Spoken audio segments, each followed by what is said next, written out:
جو DGISPR کی press conference ہوئی ہے اب اس کا جواب آنا ہے، اور اس کا جواب آئے گا پاکستان تحریک انصاف کی طرف سے، خیبر پختونخوا سے بھی آئے گا، اور خیبر پختونخوا کی حکومت بھی جواب دے گی اور پختون عوام بھی جواب دیں گے۔ اس کے لیے بھرپور تیاریاں کی جا رہی ہیں، اور اس کے لیے آج کا دن یعنی کہ اتوار کا دن بہت ہی امپورٹنٹ ہے۔ بیک ڈور چینل پہ کچھ گفتگو چل رہی ہے اور کچھ پیغامات پاکستان تحریک انصاف کی لیڈرشپ کو کنوے کیے جا رہے ہیں کہ جناب وہ اس کا مطلب یہ نہیں تھا، وہ جو کتا کہا وہ آپ کو نہیں کہا، وہ تو ایک سیاق و سباق سے ہٹ کر ذرا بات نکل گئی تو بہت زیادہ مس رپورٹ ہوا، وہ تو سوالوں کے جواب ہو رہے تھے، تو اس پورے پس منظر میں دیکھا جائے، لیکن معاملات اس سے کہیں زیادہ دگرگوں ہیں، خراب ہیں۔ اور اب جو ایک طرف انتقام، کیونکہ پوری DGISPR کی پریس کانفرنس میں صرف انتقام نظر آ رہا تھا، بغض تھا، حسد تھی، جلن تھی، اس کے علاوہ اور کچھ نہیں تھا، اور ایسے لگ رہا تھا کہ جیسے DGISPR اور ان کے باس جو ہیں عمران خان صاحب کو دشمن ڈکلیئر کر چکے ہیں، اور اب عمران خان کے ساتھ جیسے ایک ملک دشمن کے ساتھ سلوک کیا جاتا ہے، اور جیسے غدار اور دہشت گردی کے ساتھ سلوک کیا جاتا ہے، ویسا ہی وہ سلوک کرنے کا ارادہ رکھتے ہیں، کیونکہ جو سب کچھ کہہ دیا گیا اس کے بعد اب یہ خطرات بہت زیادہ بڑھ گئے ہیں۔ میں آپ کو لندن سے خبر دوں گا کہ عمران خان صاحب کی فیملی یعنی کہ ان کے صاحبزادگان نے، دونوں بیٹوں نے، قاسم اور سلیمان نے، DGISPR کی پریس کانفرنس کے بارے میں یہاں پہ برطانیہ میں اور انٹرنیشنل حقوق کی تنظیمیں جو ہیں ان کو، اور برطانیہ میں اور امریکہ میں جو ان کے تعلقات ہیں اور جہاں تک وہ بات کر سکتے ہیں وہ بھی متحرک ہو چکے ہیں، کیونکہ DGISPR کی پریس کانفرنس کے بعد ایسے ہی لگتا ہے کہ اعتراف جرم کر لیا گیا ہے کہ اب عمران خان صاحب سے ہم نمٹیں گے اور ہر صورت میں نمٹیں گے۔ دوسری جانب علیمہ خان صاحبہ نے اس بارے میں آپ کو بتاتا ہوں کہ اس میں کس حد تک کامیاب ہوں گے، اور وزیر داخلہ محسن نقوی صاحب جو کہ معاون خصوصی، بہت ہی خصوصی ایلچی ہیں جناب جنرل عاصم منیر صاحب کے، اور ان کے فیملی ممبرز ہیں، ان کے عزیز و اقارب میں ان کا شمار ہوتا ہے، وہ بھی لندن پہنچ چکے ہیں، اور بظاہر تو یہ بتایا جا رہا ہے کہ وہ شہزاد اکبر صاحب اور عادل راجہ صاحب کو کی حوالگی کا مطالبہ کریں گے، یہ بظاہر بتایا جا رہا ہے، کیونکہ ایک خبر اسلام آباد سے کل یا پرسوں یہ ریلیز کی گئی کہ انہوں نے برطانوی ہائی کمشنر سے ملاقات کی ہے اسلام آباد میں، اور برطانوی ہائی کمشنر کو ایک یادداشت پیش کی ہے کہ ہمیں شہزاد اکبر صاحب اور عادل راجہ صاحب چاہیے، اور یہ ہمارے حوالے کر دیں۔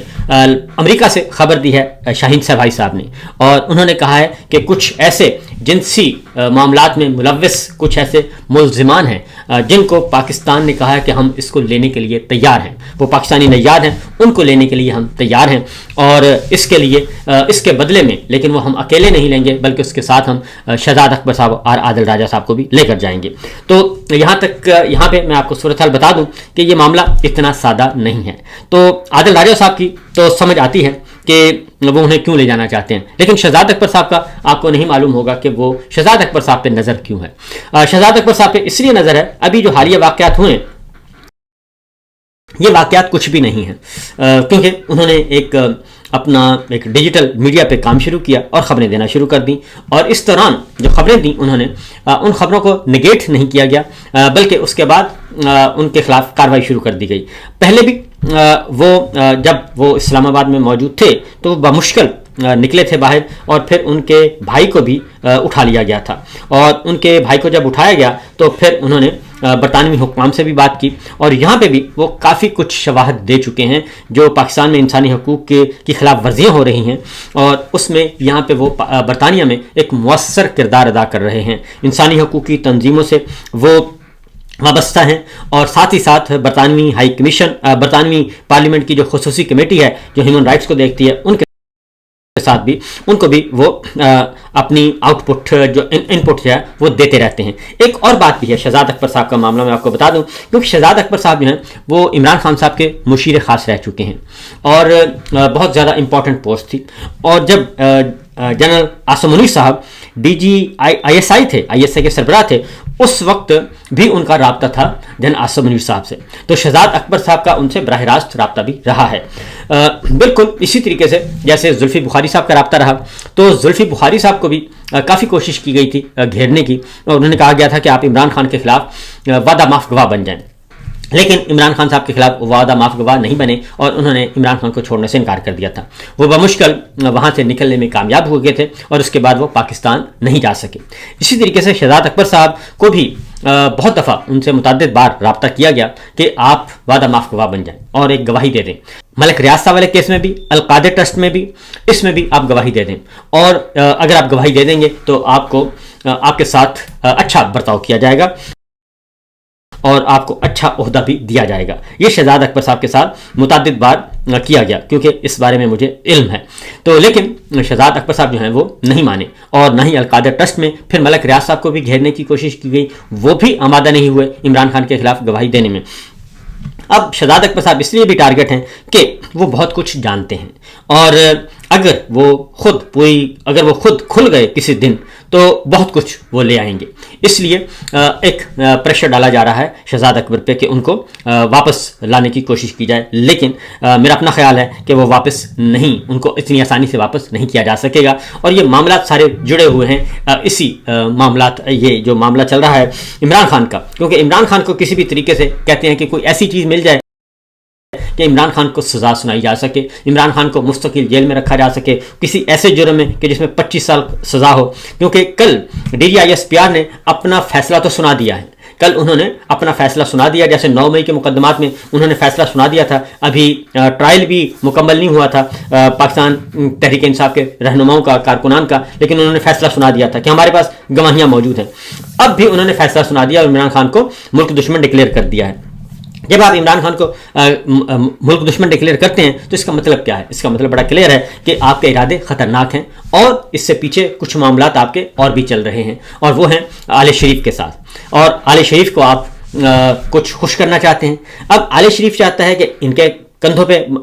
بندوق رکھ کے چلائی جائے، اور یہ چاہتے ہیں کہ آل شریف کے کندھوں پہ بندوق رکھ کے چلائی جائے. کیونکہ کل جب پوچھا گیا DGISPR سے تو بتائیں جی آپ پاکستان تحریک انصاف کو بین کر رہے ہیں، گورنر راج لگانا چاہتے ہیں، تو انہوں نے کہا کہ دیکھیں یہ ہماری ڈومین نہیں ہے، ہم تو صرف بتا سکتے ہیں، ہم تو کہہ سکتے ہیں، ہم اپنی رائے دے سکتے ہیں، اور یہ کام ہے فیڈرل گورنمنٹ کے کرنے کا. یعنی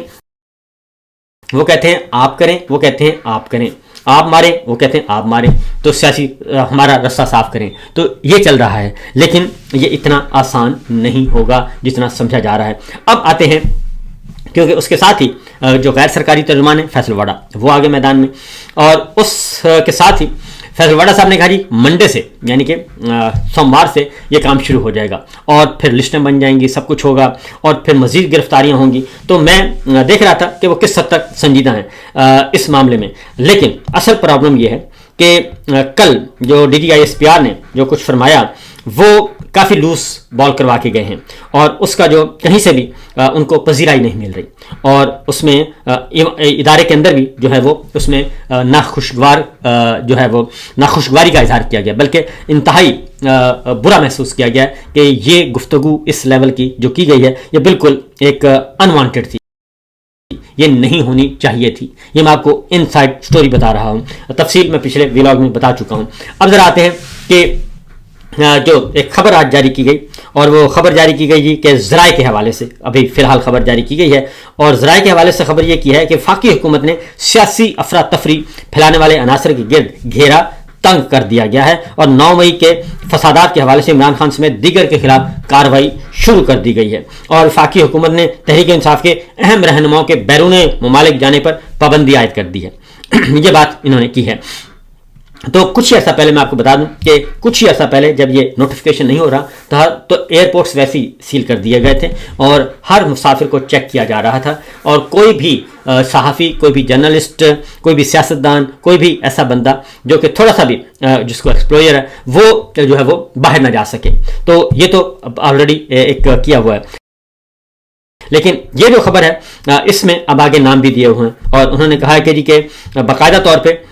جو لسٹ دی گئی ہے ECL میں نام ڈالے گئے ہیں، سیاسی رہنماؤں کے نام جو ہیں ایگزیکٹ کنٹرول لسٹ میں ڈال دیے گئے ہیں، اور منظوری دے دی گئی ہے. یہ ذرائع سے خبر چلوائی گئی. اس میں عمران خان ہیں وہ آلریڈی جیل میں ہیں، شاہ محمود قریشی صاحب آلریڈی جیل میں ہیں، عمر ایوب صاحب کو سزا ہوئی ہے، فواد چودھری صاحب آلریڈی وہ باہر پھر رہے ہیں اور ان کا معاملات سیٹ ہیں، شبلی فراز صاحب آلریڈی ان کو سزا ہوئی ہے، علی امین گنڈا پور وہ اشتہاری ہیں، شہریار افریدی، عثمان ڈار، اور اس کے ساتھ ساتھ جی شیریں مزاری صاحبہ اور زرتاج گل صاحبہ، مسرت چیمہ صاحبہ اور کمل شوزب صاحبہ، ان سب کے نام، شیخ رشید ہیں، میجر ریٹائرڈ طاہر صادق صاحب ہیں، وہ حالانکہ خود امریکہ سے برطانیہ سے ہو کے واپس پہنچے ہیں پاکستان، اور اگر انہوں نے بھاگنا ہی ہوتا تو واپس کیوں جاتے. اور اسی طریقے سے راجہ بشارت صاحب ہیں، سابق وزیر قانون، اور راولپنڈی واسق قیوم عباسی، آئی تھنک یہ ڈپٹی اسپیکر ہیں. ان سب کو ڈالا گیا جی 9 مئی کے معاملے میں. اب ان کو 9 مئی کے معاملات میں ECL میں کیوں ڈالا گیا؟ ان کے یہ خوف و ہراس کیوں پھیلایا جا رہا ہے؟ اور یہ اس لیے پھیلایا جا رہا ہے کہ ان میں سے کوشش کی جائے گی کہ اب 9 مئی کا مقدمہ جو ہے اس کو ذرا کھولا جائے، اور 9 مئی کے مقدمے میں عمران خان صاحب کا ٹرائل کیا جائے اور عمران خان کو سزا سنائی جائے. یہ بنیادی نقطہ اس کا، یہ جو آج خبر چلوائی گئی ہے. اور اس کے ساتھ ہی یہ جو پریشرائز کیا جا رہا ہے شہزاد اکبر صاحب کو اور عادل راجہ صاحب کو، ان کو جو کوشش کی جا رہی ہے کہ جناب ان کو بھی ہم لے کے جائیں گے، یہ بھی اصل میں جو باہر بیرون ملک موجود ہیں باقی لوگ جو ہیں ان کو انڈر پریشر کرنے کے لیے ہے. اور چونکہ فیصل واڈا نے کل کہا ہے کہ ہمارے پاس ان کے جو ہیں کنٹرول کرنے کی جو چیزیں ہیں، چابیاں ہیں، وہ پاکستان میں موجود ہیں، اور ہم نے یہ سب کچھ کر لیا ہے. اور پھر یہ بھی ہے کہ ہم فیملیز کا ڈیٹا اکٹھا کر رہے ہیں، سب کچھ اکٹھا کر رہے ہیں، یہ بھی خبر آئی، اور ہم اب ان کے گھیرا تنگ کریں گے. اصل معاملہ کیا ہے؟ اصل معاملہ یہ ہے کہ چیزیں کنٹرول نہیں ہو رہی، بنیادی بات یہ ہے. اور اس کی بنیادی ایک ہی نقطہ ہے کہ چیزیں کنٹرول نہیں ہو رہی اور معاملات ان سے سنبھالے نہیں جا رہے، اسی لیے یہ سب کچھ کیا جا رہا ہے. اور یہ جو خوف و ہراس نیا پھیلایا جا رہا ہے، اس کا مقصد بھی یہی ہے، کیونکہ ہمارے 3 دوست آلریڈی انہوں نے جیلوں میں بند کیے ہوئے ہیں. سہراب برکت ہیں، رائے غلام علی ہیں، اور آغا سرور ہیں. ان کو آلریڈی جیلوں میں بند کیا ہوا ہے. اور ان کا خیال یہ ہے کہ اس طریقے سے ہم پریشرائز کر کے، اور فیصل واڈا صاحب کے ذریعے جو انہوں نے کل ایک باقاعدہ طور پہ ٹی وی ٹاک شوز میں آ کے انہوں نے جس طریقے سے اظہار کیا کہ بس اب جی چمڑی اور دمڑی سب کچھ پتہ نہیں کیا کچھ ہو جائے گا اور اب کوئی رعایت نہیں ہے کسی کے ساتھ. وہ بنیادی مقصد یہی ہے کہ آج اتوار کے دن خیبر پختونخوا میں ایک جلسہ ہے، اور وہ جلسہ جو ہے پاکستان تحریک انصاف کر رہی ہے. پہلے وہ ایک معمول کا جلسہ تھا، اب وہ غیر معمولی جلسہ ہو گیا ہے. اور پھر یہ ہے کہ خیبر پختونخوا میں پاکستان تحریک انصاف ہی نہیں بلکہ تمام پختون قبائل جو ہیں وہ بھی اکٹھے ہو گئے ہیں. اور جس طریقے سے انہوں نے جو 1970 میں جس طریقے سے بنگالیوں کو گالیاں دی گئی تھیں اور بنگالیوں کو بے عزت کیا گیا تھا، اسی طریقے سے اب یہ ایک اور قومیت کو ٹارگٹ کر رہے ہیں. بلوچ کو پہلے ٹارگٹ کیا ہوا ہے، بلوچستان کے حالات ہمارے سامنے ہیں. خیبر پختونخوا میں پختون عوام ہیں، ان کو اب ٹارگٹ کرنے کی کوشش کی جا رہی ہے، ان کو کیا جا رہا ہے، بے عزتی کی جا رہی ہے ان کی سادہ زبان میں، اور ان کو ایک حقارت کی نظر سے دیکھا جاتا ہے، الزامات لگائے جا رہے ہیں. تو اسی طریقے سے جو 70 میں جو کچھ انہوں نے کیا تھا وہی اب یہ خیبر پختونخوا پختون عوام کے ساتھ کر رہے ہیں. ان کو شاید اندازہ نہیں ہے کہ یہ کتنی بڑی غلطی کر رہے ہیں اور کتنی بڑی ان کو سزا ملے گی، کیونکہ اب ہمارے جو دانشور ہیں پروفیسر رسول بخش ہیں، انہوں نے واضح طور پر یہ کہا ہے کہ ان کو شاید اندازہ نہیں ہے کہ یہ کیا کرنا چاہتے ہیں. کبھی کہتے ہیں گورنر راج لگا دیں گے، کبھی کہتے ہیں فوجی آپریشن کریں گے. تو پاکستان تحریک انصاف خیبر پختونخوا میں پاکستان تحریک انصاف اور عمران خان کی وہی حیثیت ہے، بلکہ اس سے کہیں زیادہ حیثیت ہے. 90% سے زیادہ ان کی پاپولیرٹی ہے جتنی مشرقی پاکستان میں اس وقت عوامی لیگ کی تھی. جو عوامی لیگ نے جس طریقے سے کلین سویپ کیا تھا وہاں سے، اسی طریقے سے پاکستان تحریک انصاف نے کلین سویپ کیا ہے. اور عمران خان کی یہ بیس ہے خیبر پختونخوا، اور وہاں پہ بہت زیادہ کراؤڈ جو ہے وہ چارج ہے. اور اس لیے کہ ایک تو 45 سال سے وہ لڑائی لڑ رہے ہیں اور جنگ لڑ رہے ہیں، اور انہوں نے اپنی جان مال آبرو سب کچھ قربان کیا، اپنے گھر بار برباد کر دیے. لیکن اب ان کو یہ کہا جائے، اور صرف اس لیے کہ بیرونی ایجنڈا ہے، کیونکہ اصل معاملہ بڑا کلیئر ہے جی کہ یہ سمپل اتنا نہیں ہے. کیونکہ افغانستان کے ساتھ معاملات خراب کرنے کی وجہ کیا ہے؟ وجہ یہ ہے کہ سی پیک روٹ جو ہے اس کو ڈسٹرب کرنا ہے. اب یہ فرمائش ہے، اب کبھی یہ چائنا کو لالی پاپ دے دیتے ہیں، کبھی امریکہ کو لالی پاپ دے دیتے ہیں. اور ادھر سے چائنا جو ہے وہ بھی کوئی اتنا بچہ تو نہیں ہے، وہ کوئی ایسا نہیں ہے چائنا، وہ پوری دنیا میں اس وقت وہ اس کا نیٹ ورک ہے، اور پوری دنیا میں بیلٹ اینڈ روڈ انیشیٹو کو 100 سے زیادہ ملکوں تک وہ لے جا چکا ہے، اور ٹریلین کے حساب سے، ٹریلین ڈالرز کے حساب سے وہ انویسٹمنٹ کر چکا ہے. اور پاکستان میں سب سے زیادہ سرمایہ کاری کرنے والا ملک ہے چائنا، سی پیک میں اور بیلٹ اینڈ روڈ انیشیٹو میں. اور کیا وہ اتنا ہی بے وقوف ہے؟ وہ انڈیا کو اس نے مار مار کے درگت بنا دیا، اور اپنا جو 370 ختم کیا تھا کشمیر کے حوالے سے، مقبوضہ کشمیر کے حوالے سے، وہ سارے علاقے انہوں نے وہ بھی واپس لے لیے جو انڈیا کے پاس تھے، اور وہ بھی واپس لے لیے. تو اس لیے یہ ہر طرح سے صرف اپنی اقتدار بچانے کے لیے، اپنے عہدہ بچانے کے لیے، اپنے آپ کو دوام دینے کے لیے یہ سارا کچھ حرکتیں کی جا رہی ہیں، جس کی وجہ سے یہ ایک ایسا چومکھی لڑائی لڑ رہے ہیں. اور بلکہ یوں کہنا چاہیے چومکھی لڑائی نہیں، چومکھی دھوکہ دے رہے ہیں، ہر کسی کو کے ساتھ بلف کرنے کی کوشش کر رہے ہیں. آخر میں الٹیمیٹلی جو ہے انجام وہ بہت برا ہوتا ہے، اور پھر کیونکہ سب کو پتہ چل جاتا ہے کہ یہ بلف کر رہا ہے، اور اس لیے آپ کو اسٹریٹ فارورڈ رہنا چاہیے اور وہی کچھ کرنا چاہیے جو ہو سکتا ہے. تو آگے بڑھتے ہیں، کیونکہ عمران خان صاحب کے معاملے میں علیمہ خان صاحبہ نے واضح طور پر یہ بتا دیا ہے کہ عمران خان صاحب جو ہیں وہ کسی بھی صورت میں کوئی کمپرومائز کرنے کے لیے تیار نہیں ہیں، اور انہوں نے کہا کہ ہم نے بہت کم باتیں بتائی ہیں جو کہ عمران خان صاحب نے کی تھیں. جو آخری ملاقات ہوئی 1 مہینے کی قید تنہائی کے بعد ڈاکٹر عظمیٰ کی، ان کی بہن کی، تو انہوں نے کہا کہ عمران خان صاحب نے بہت کچھ باتیں کہی تھیں، بہت سخت گفتگو کی تھی، اور وہ ساری کی ساری گفتگو جنرل عاصم منیر صاحب سے متعلق تھی اور موسٹلی. اور انہوں نے واضح دو ٹوک انداز میں کہا تھا کہ میں یزیدیت کے سامنے اور فرعونیت کے سامنے کسی صورت میں بیعت نہیں کروں گا. یہ ان کا 2 ٹوک موقف ہے، اور یہ جو چاہے کر لیں. انہوں نے کہا یہ مارنا ہے مار دیں، جان سے مارنا ہے، جو کرنا ہے کر دیں، ساری عمر جیل میں رہ لوں گا، لیکن میں نے ان کی بیعت نہیں کرنی، اور نہ میں نے کرنی ہے اور نہ بشرا بی بی نے کرنی. اور یہی ایگزیکٹلی یہی کام جو ہے شاہ محمود قریشی صاحب ہیں. وہ حالانکہ اتنے سافٹ سپوکن اور اتنے پرو اسٹیبلشمنٹ ان کو جانا جاتا تھا، وہ بھی جیل میں مقید ہیں. اور اسی طریقے سے ڈاکٹر یاسمین راشد ہیں، اور باقی ہمارے سینٹ اعجاز چودھری صاحب ہیں، میاں محمد رشید ہیں، اور بہت سارے کارکنان جو ہیں اس وقت، عمر سراج چیمہ صاحب ہیں، اور فوجی عدالتوں سے سزا یافتہ یہ سارے کے سارے لوگ جو ہیں ابھی جیلوں میں گل سڑ رہے ہیں. تو سوال یہ پیدا ہوتا ہے کہ یہ فسطائیت کے ذریعے کیا یہ سارے گول اچیو ہو سکتے ہیں؟ تو ایسا نہیں ہے. تو اس لیے جو دانشور ہیں وہ بھی ان کو خبردار کر رہے ہیں کہ جناب خیبر پختونخوا میں کوئی ایسا کھیل مت کھیلنا کہ جس کا خمیازہ جو ہے وہ پاکستان کو اور پاکستان کے عوام کو بھگتنا پڑے، کیونکہ پاکستان کے 1000 دشمن ہیں، دوست کوئی بھی نہیں ہے. اور آپ نے رجیم چینج آپریشن کے بعد آپ نے اتنے بلنڈر کیے ہیں کہ آپ سوچ بھی نہیں سکتے.